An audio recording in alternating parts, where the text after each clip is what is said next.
Well, hello everybody, and welcome back to another review. And what one will this one be going over? Oh, The Last of Us, Episode 3. And man, I can't wait to get into this because this one changed, one of the biggest parts in the game for me. Just like, I wouldn't call it the biggest, but in this episode, you finally meet Bill. Something that has been building towards for ever since the start of the series. And like when I initially heard that, I thought, oh, maybe Bill will last a couple episodes, and then maybe they'll even change it. Going off the last few changes to where he'll end the series with us and then maybe die in season 2 or something, because hallelujah, there's gonna be a season 2, and we all know what happens in season 2. And if you don't, then go play some golf, and you'll get the idea. And but I'm so ecstatic for that. But one thing we've been building towards this entire series is one of the things is meeting Bill. And I was very, very wondrous when the series was initially announced to see who was going to play him. And luckily, I was fulfilled, because the person they chose to play him, hold up, who plays Bill in The Last of Us? I always brain fart on this. Nick Offerman. Fantastic job. I mean, God, he looks not exactly like from the game, but he looks like Bill. I was like, oh yeah, that's Bill. And it was so fulfilling seeing that role brought to fruition. And I, like many other fanboys and fangirls, are ecstatic just to see this adaptation do wonderfully well. And man, it fills me with joy that we're in this time period, and hopefully they do ones for Uncharted and Crash Bandicoot and Jak and Daxter. That'd be pretty cool. But anyway, we're going off on a G-tour. But anyway, I'm ecstatic that this series is being brought to the big screen. But anyway, the entire series we're building to meet Bill, and it delivered, because this turn, I thought it was going to be a mix of Joel and Ellie and Bill and Frank. No, like 75, no, I would even say 95% of this was focused on Bill and Frank. And man, at first they showcased where Bill came from, and his first day in the apocalypse, and it had like SWAT teams raiding the house, and Bill's just in his bunker just chilling out, just like, oh man, they ain't gonna get me. And now first I thought it was played by Troy Baker. I don't know why, it just looked like, the stuff looked like him, but no, it was Nick Offerman. And man, I'm like, oh shit, we're gonna meet Bill today. And man, it was so just performed beautifully by Offerman. And it first started out with his starting days in the apocalypse, what Bill does. He raided a Home Depot and Walmart and tons of stores, I think, which is good tip for him. Nobody was there, so he could do whatever he wants, and he is set for the apocalypse. I bet he got all those guns from Walmart, because they sell guns. So yeah, I mean, God, take advantage where you can. But then Bill has traps to set him off, but he's watching over the security footage, and he's hunting and cooking and just watching over him just to stay intact with his surroundings. And sometimes traps go off, and he enjoys it. He just enjoys watching it if a clicker walks into one, or if a human does. But this time, a human fell in a hole. And who is that human? Oh, it is the mythical Frank, because we never got to see him in the game, but here we get to see him. And Bill, Bill just tries to get him on his way, and then Frank, weasels his way in a bit. It's like, oh, come on, I'm hungry. I haven't eaten for the past 2 days. It's like, no, you're going that way. And Frank is like, oh, come on, please. And he lets him in.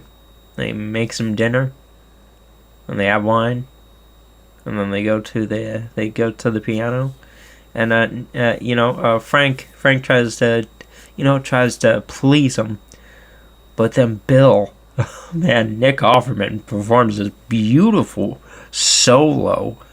I don't know what the song was called, but just this beautiful solo on the piano, and man, it was like really, really chilling. And then Nick, why am I saying Nick? Frank was just like, oh, wow, so who's the girl? And Bill's like, there's no girl. And if you play the games, you know what happens. Well, I mean, it doesn't happen in the game, but you know what Bill is. And if you don't, then I'll tell you. He is gay. No problem. I'm just saying, shooting it how it is. But yeah, man, they were able to tell a beautifully crafted story along this hour and a half, I think. Hour plus episode of The Last of Us. And man, it was just so lovely to watch, to see them go into this much detail that we didn't get into the game. Game, it's passing memory. And, they redid the fucking suicide scene. I think in the game, does Frank kill himself? I don't know, because I think they hung him. I think hunters hung him like that. Or Frank did it himself. But man, here it's so much more heartbreaking, because you're just living them with their lives, with 10 plus years into the apocalypse, and them just trying to watch out for each other. But then one night, like it gets to the point where, one night they get raided, but then Bill just gets shot, and then he's laying on the table, and then the next time we see him, I think it was 10 years after that, Frank's in a wheelchair. What the fuck? What the fuck happened to him? Who knows? But then you do know, because it's the big C word, and man, that's just heartbreaking. That is heartbreaking. I can't imagine getting a family member's news to me. Like, it's like, oh, I have cancer. It's like, dude. And then, plus they're looking for doctors, and Frank's like, even before the apocalypse, they couldn't cure this thing. So why even bother? And I'm like, oh man, from that line, I'm like, oh my god, dude, that's heartbreaking. And then Frank, and this is spoiler talk if you didn't realize. If you would like, in futures episodes, I'll just be like future spoiler talk when I start out. But man, just Frank wants to spend his final day with his husband Bill, and they go to the boutique. Bill just listens to everything Frank says, and